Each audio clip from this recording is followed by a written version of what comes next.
Fala galera, tudo bem com vocês? Então, hoje nós estamos aqui para nos reunirmos e falarmos um pouco sobre força de atrito, que é o último assunto da apostila do segundo bimestre. Lembrando que é um assunto, pessoal, extremamente importante, nós não podemos deixar de lado, então vamos fazer com bastante calma, prestar bastante atenção, que ele é um assunto importante, cai no vestibular, cai no PSS, cai em qualquer prova que vocês forem fazer.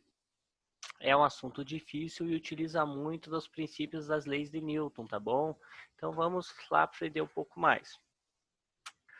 Pessoal, nós vamos falar hoje sobre a força de atrito, certo? Vamos lá.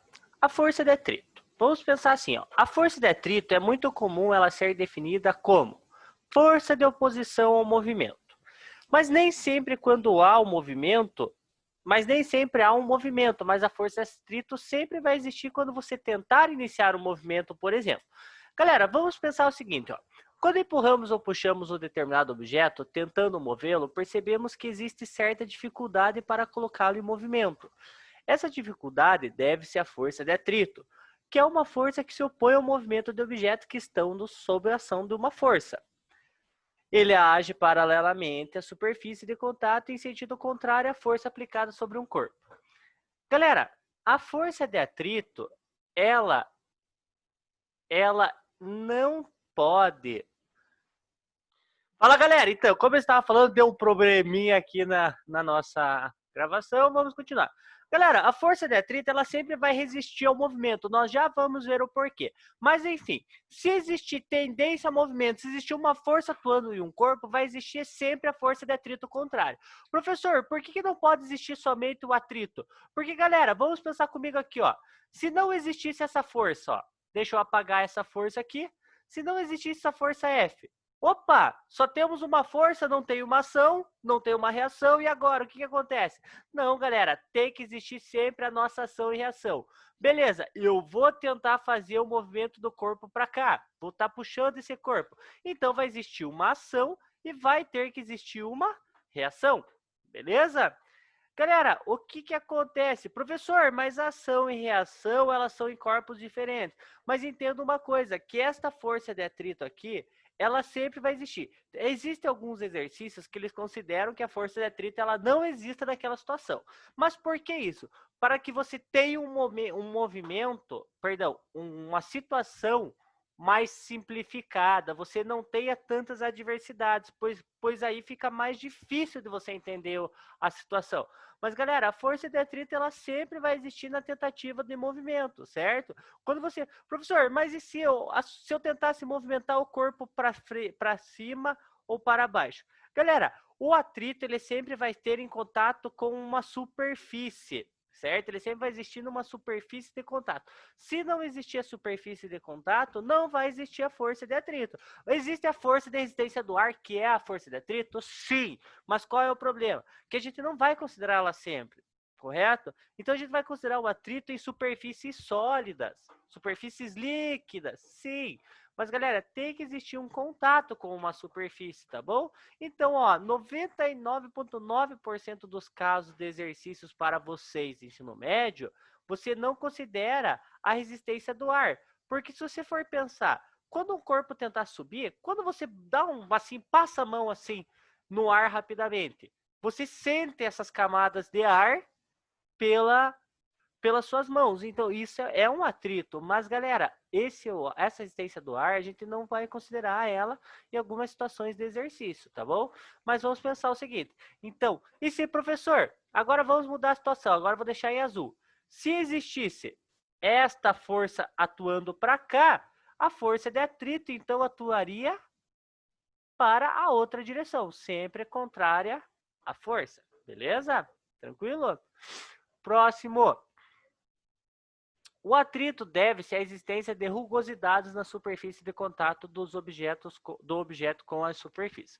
Galera, ou seja, agora nós vamos entender o porquê que existe o atrito. Vamos pensar o seguinte. Eu tenho aqui uma situação. Eu tenho um corpo qualquer, ele está aqui em cima. e ele está em cima de uma outra superfície, ó. A superfície azul está em cima da superfície amarela.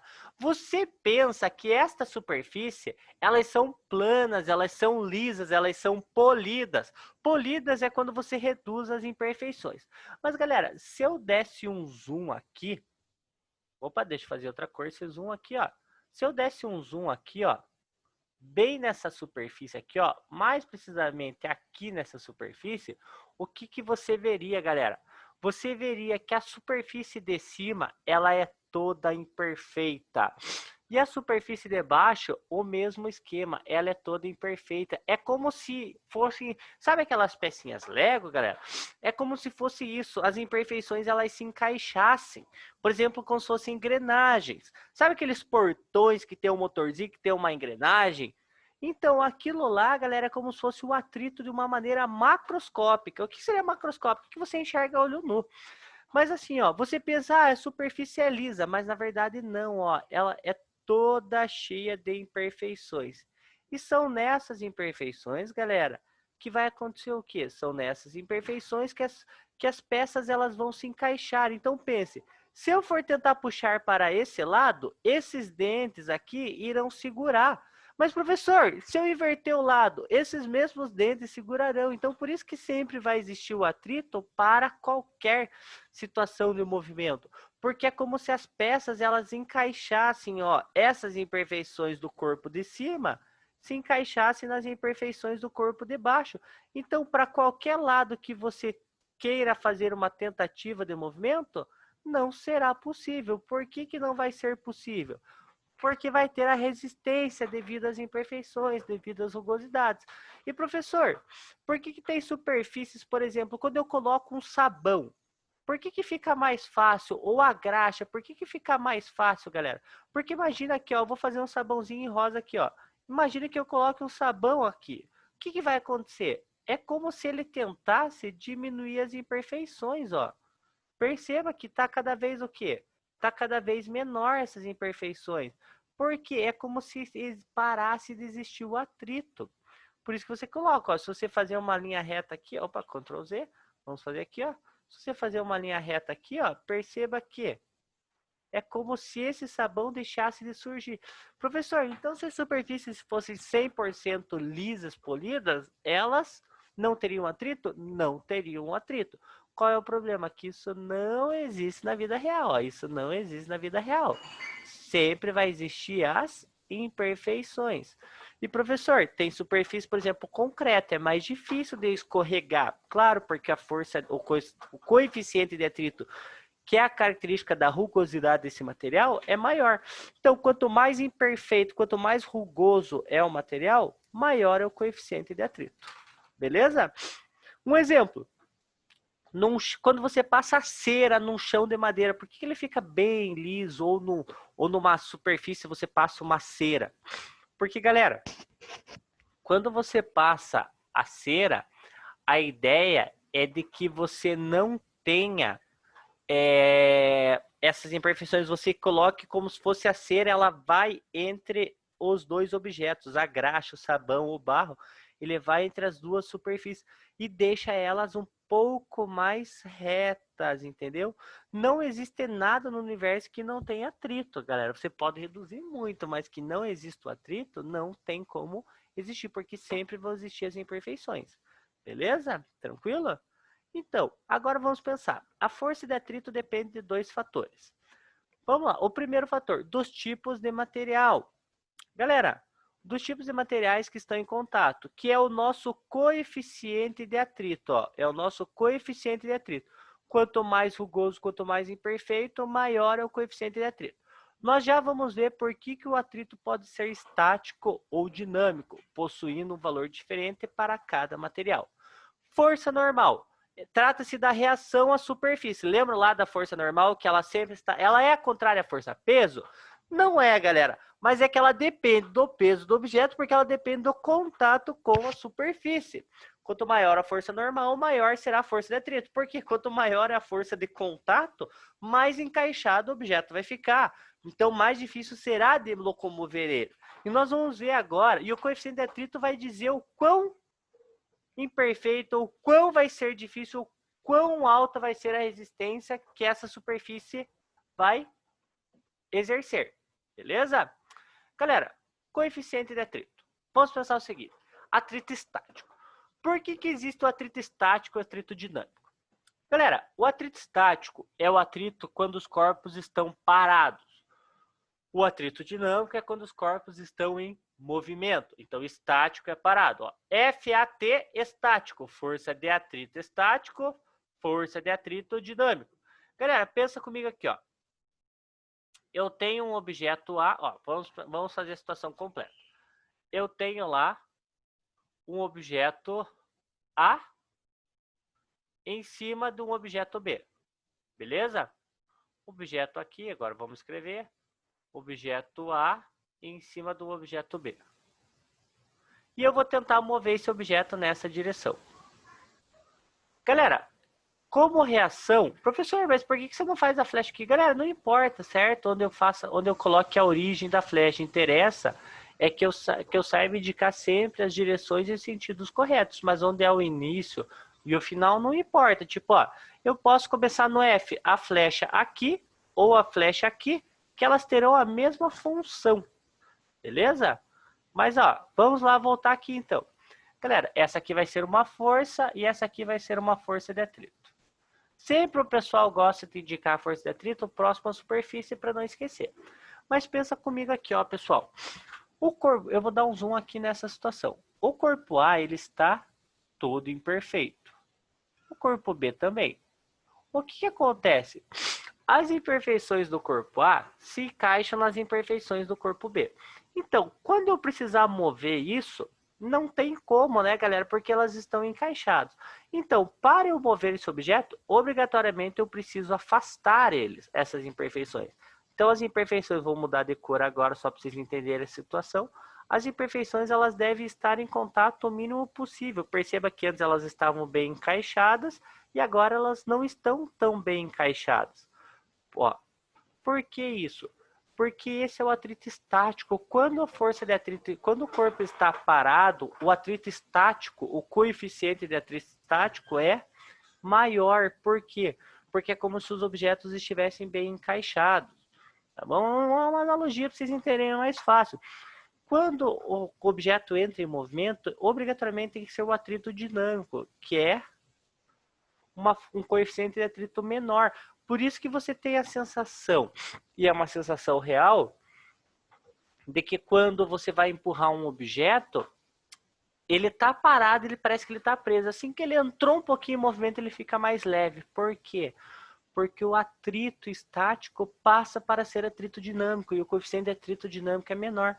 Por isso que você precisa exercer uma força maior, porque você precisa desencaixar. A partir do momento que você desencaixou e entrou em movimento, esse coeficiente de atrito vai diminuir, tá bom? Então, essa que é a diferença entre o atrito estático e o atrito dinâmico, beleza? Vamos pensar comigo aqui, ó.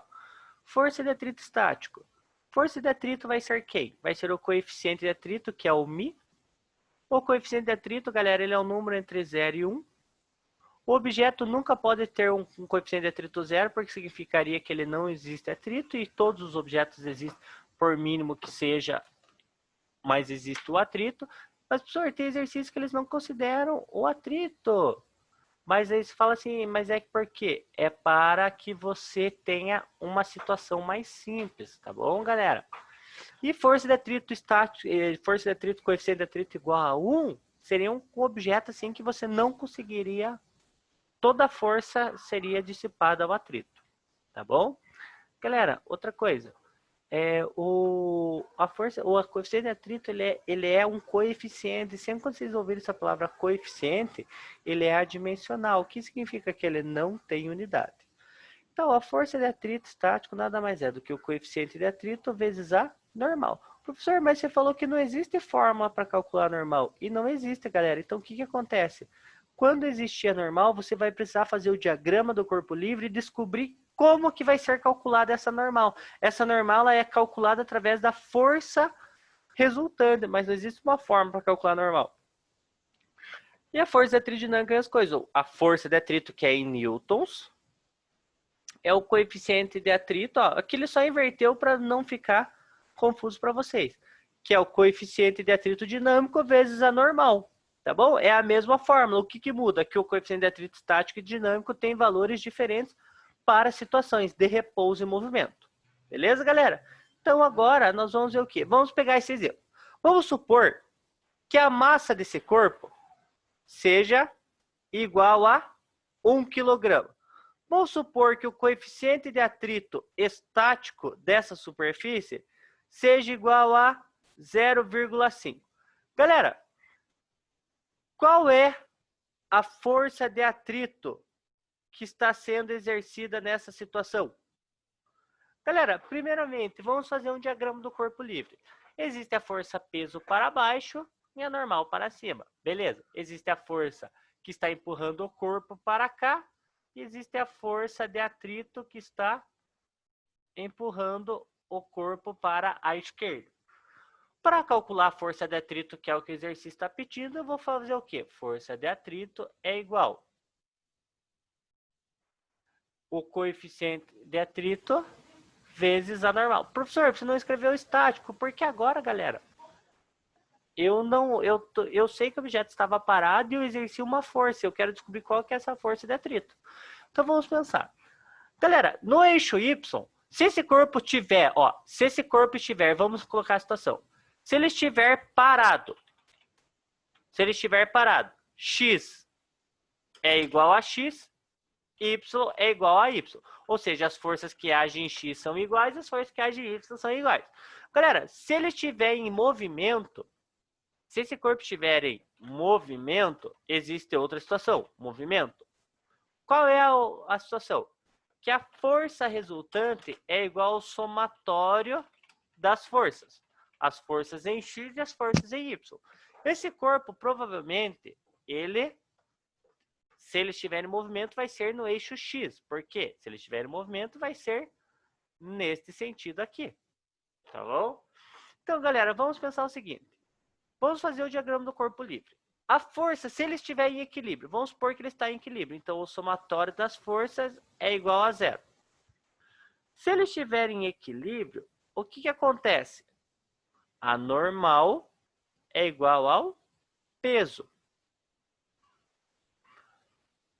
Aí, beleza. Equilíbrio no eixo Y. A normal é igual ao peso. Então, galera, eu não preciso calcular a normal. Se eu tenho o peso do corpo, eu tenho o valor da normal, porque pelo diagrama do corpo eu descobri o valor da normal. Então, a força de atrito vai ser quem? Vai ser o coeficiente de atrito, que é 0,5, vezes a normal, que é o peso.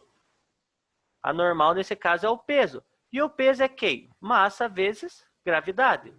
Então, a massa é 1 kg e a gravidade é 10. Então, a força de atrito vai ser igual a quanto? Vai ser 0,5 vezes 10. Força de atrito igual a 5 newtons. Opa, descobri o valor da força de atrito. Ok, 5 newtons. Beleza. Mas, professor, e se fosse uma situação de movimento? Olha só que legal que seria. Força resultante vai ser sempre quem? Força resultante vai ser massa vezes a aceleração. Quem é a força resultante? Eu não sei, que é a massa vezes a aceleração. Mas e quem? Ó, massa vezes aceleração eu repito, só que eu troquei o lado. E quem vai ser a força resultante? Vai ser as forças resultantes em Y. Eu posso dizer que quem está apontando para a direita é positivo, quem está apontando para a esquerda é negativo. Então seria F1 menos FAT. Beleza? Isso eu poderia calcular, por exemplo, a aceleração desse corpo. Entenderam? Porque daí era só substituir. A massa é 1 vezes a aceleração. F1 é quanto? F1 é 50 newtons. São 50 newtons. Menos a força de atrito, que é 5. 1 vezes A. Então, A igual a 45 metros por segundo. Professor, mas você, de repente, de força, você passou para metros por segundo? Não é, galera. É que isso aqui é quando o exercício pedir, por exemplo, a aceleração do corpo. Como todas as unidades estão no sistema internacional, a resposta vai ser no sistema. Mas é que eu passei esse 1 kg dividindo o newton e sobrou somente o resultado de massa vezes aceleração. Perdão, só sobrou o resultado da aceleração. Então, esse é um exemplo, galera, como que eu posso calcular a força resultante? A força resultante sempre de um lado vai ficar massa vezes aceleração. Professor, se o Beto estiver parado, aí vai ser 0. Mas, galera, a força resultante vai ser sempre de um lado massa vezes aceleração e do outro lado serão todas as forças que atuam no corpo, no eixo X ou no eixo Y. Nesse caso, nós pegamos as forças do eixo X. Nós chamamos para a direita de positivo, por exemplo, e para a esquerda de negativo. Mas é vocês que decidem o sistema. Beleza, galera? Então, essa era a nossa primeira introdução à força de atrito. Agora nós vamos fazer um resuminho da força de atrito. Galera, vamos pensar o seguinte aqui então, vamos ler. A força de atrito é sempre contrária ao sentido do movimento do corpo, certo? Por quê? Porque independente da situação, as rugosidades vão impedir o movimento. Se o movimento estiver, ó, vetor velocidade estiver para esse lado, a força de atrito vai ser contrária. Beleza, professor? A força de atrito, ela é sempre calculada ela é sempre calculada pelo produto do coeficiente de atrito, pode ser estático ou dinâmico. Se o exercício não der, professor, então você... É que o atrito estático e dinâmico, eles são muito parecidos. Mas assim, se ele não der, você só considera o coeficiente de atrito. Nem sempre ele vai dar, é o coeficiente de atrito estático, é o coeficiente de atrito dinâmico. Nem sempre ele vai dar. Então, o que acontece? Se ele der o valor dos dois, você vai ter que saber usar, saber se o corpo está em movimento ou em repouso. Caso contrário, é só usar a fórmula. Força de atrito, coeficiente de atrito vezes a normal. Professor, a normal não é calculada, mas como que eu vou descobrir ela? Galera, a normal é sempre você vai descobrir pelo diagrama de força. 90% dos casos, a normal pode ser o peso do corpo, mas eu não vou dizer que é sempre isso. Por quê? Porque depende do diagrama do corpo livre, que é o que a gente fez e é o que a gente vai fazer em alguns exercícios. Vamos lá, a força de atrito surge em razão das pequenas rugosidades existentes à superfície dos corpos, que não são imperceptíveis macroscopicamente, ou seja, você não consegue enxergar, mas ela existe, beleza? Coeficiente de atrito é uma grandeza adimensional, que depende da superfície de contato. Sim, ela não tem dimensão e depende da superfície de contato. Galera, outra coisa, tudo isso está na apostila de vocês, tem que usar a apostila de vocês. O que acontece? Eu peguei esse resumo do Brasil Escola, por quê? Porque vocês gostam de mapa mental e a minha letra é muito feia, daí fazer assim, manuscrito dá a ideia mais assim de intimidade com vocês em questão de conteúdo, tá bom? Gráfico da força de atrito. Então, ó, força de atrito estático, força de atrito dinâmico. Perceba que a força de atrito estático, ela aumenta, de repente ela diminui e permanece constante. Por quê? Porque, galera, para movimentar um corpo, você tem que fazer uma força maior do que a força de atrito. Ó. Essa é a força de atrito estático. Pode perceber que ela é maior que o cinético. Ó, por quê? Porque você tem que tirar o corpo do movimento, do repouso e entrar em movimento. A hora que ele entra em movimento, a força de atrito é cinético e ela é constante. Por que ela é constante, galera? Porque a mesma força é necessária para mover o corpo. Mas agora pense você empurrando um guarda-roupa. Você vai fazendo uma força, e chega uma hora que você precisa aumentar muito a força para ele entrar em movimento, que é esse ponto aqui. Você aumenta muito a força e ele entra em movimento. E logo diminui e permanece constante porque a força do atrito cinético ela é constante. Então, galera, basicamente era isso a nossa primeira introdução à força de atrito, tá bom? Espero que vocês tenham prestado atenção e nós vamos fazer as reuniões por Zoom, vamos falar sobre, vamos fazer exercícios, vamos fazer atividades. Nós vamos ver alguma essa semana é força de atrito e semana que vem daí nós trabalhamos com conteúdo novo. Beleza, pessoal? Um abraço para vocês, então. Até mais. Tchau, tchau.